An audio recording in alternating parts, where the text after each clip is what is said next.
Hi, my name is Harwood. I'm the head PJ professional here at the Titleist Springs Family Golf Centre.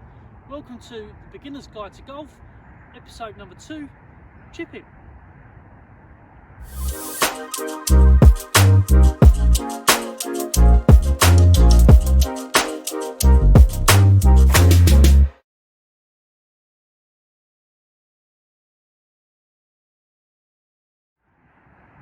Okay, so let's talk chipping, or the bump and run as it's also known.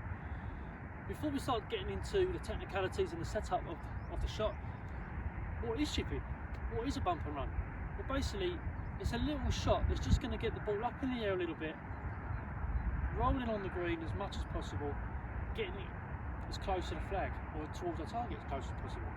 So don't worry if you're not going to see the ball popping up in the air too much, because this shot has definitely got to try and spend a lot more time along the floor than what it will do in the air.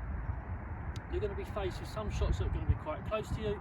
You're also going to be faced with some shots that are going to be a little bit further away, so you've got a lot more green to play with, and this is the perfect kind of shot for that. Now, we have 14 clubs in the bag, or there is a maximum of 14 clubs in the bag, all with different lofts on them. Now, the club with the most loft on it, I have a 58-degree Titleist Vokey wedge in here.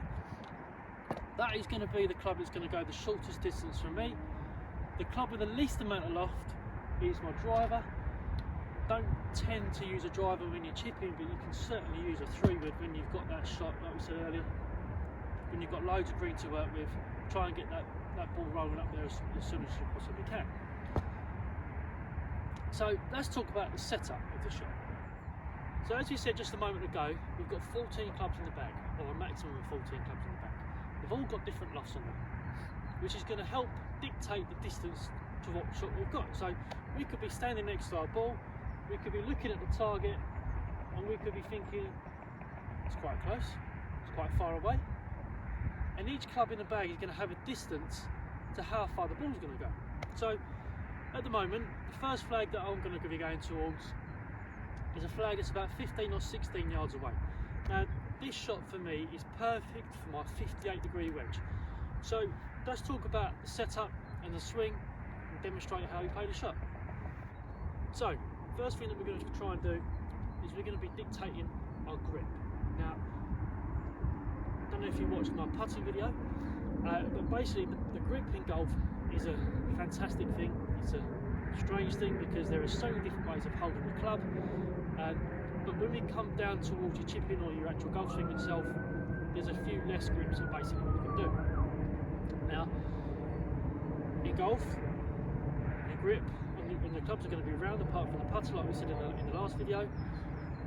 So there are 3 types of grip that you can do. So if you're a right-handed player, you're going to have your left hand at the top, and you're going to have your left thumb just slightly to the right of the grip, and you're going to kind of see like 2 knuckles, if you like, on your left hand. I don't tend to wear a glove when I'm chipping, but if you do like to wear a glove when you're chipping, you might just want to put a couple of dots on your glove just so you basically don't see too many knuckles or too few knuckles. So I've got my left hand on. Now I like to interlock my fingers, so I have my left forefinger and my right pinky that are going to be interlocking like so, and then I'm going to have the crease on my right hand, or the lifeline on my right hand, sitting on top of my left thumb, so that my right thumb can go to the left side of the grip. I appreciate that might be quite complicated, so you might want to flick forward and backwards through this video just to make sure that I've got the right wording. The other way of holding it is, again, left hand at the top, keep your left thumb in the same place, put your right hand on top so you've got your baseball grip. And then the other grip that you can do is basically just overlapping your pinky on top of your club, or on top of your hands, like so. Whichever one suits you is fine, but again, I do recommend going to see your local PJ Pro. He's going to give you the best advice that's going to be right for you and that's going to suit you. So, grip. Interlocking one for me. Ball position is going to be basically just inside my right foot, like so. Stance is going to be pretty narrow, and I'm going to have a little bit of shaft lean. So basically, the shaft and my hands are just leaning slightly further forward, and the ball is going to be a straight line going up the shaft and through my left arm like so. I've got my club face pointing towards my target, and I'm just going to lean ever so slightly to my left hand side, probably about 70% of my lead side, which is my left foot, and about 30% of my right foot. So now we've got your setup, let's talk about the swing itself. So again, like we said, it's only a small shot, and we want to try and keep consistency. So we're going to try and use a small swing for every different shot, depending on how far you got, right?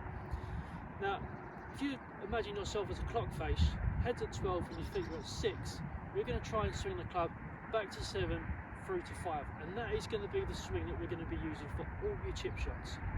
We're just going to change club to dictate the distance. And like we said a minute ago, got a shot here that's about 15 or 16 yards away, and that's perfect for my 58-degree wedge, so I know I've just got to get my setup in the correct, consistent place,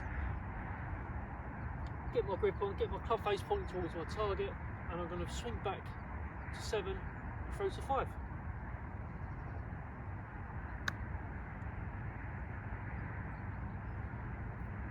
And that's your chip shot. So if you want to try and get the ball going a little bit further, you can try and use a different club. Let's say a pitching wedge, let's say a 6-iron. You might even want to try and use a 3-wood. Have a little bit of practice, go and experiment at your local golf club or your local golf facility.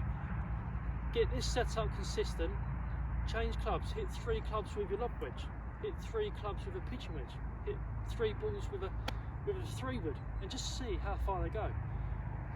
Good little tip here, put a T-peg in. So basically hit your 3 balls with your lob wedge, kind of get the average of where they've all landed, put a T-peg in the middle of that average. Then get your next club, get your 3 balls, hit your 3 shots, put your T-peg in, get your average, and then start marking down on a bit of paper or on your phone how far the ball got.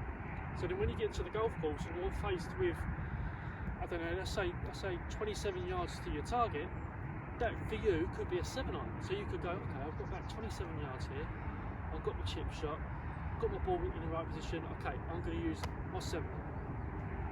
Set up towards your ball, get your 7 o'clock to 5 o'clock swing, and hopefully we'll be holding a few more chip shots or getting it relatively close so we've just got that one putt and hopefully making a putt.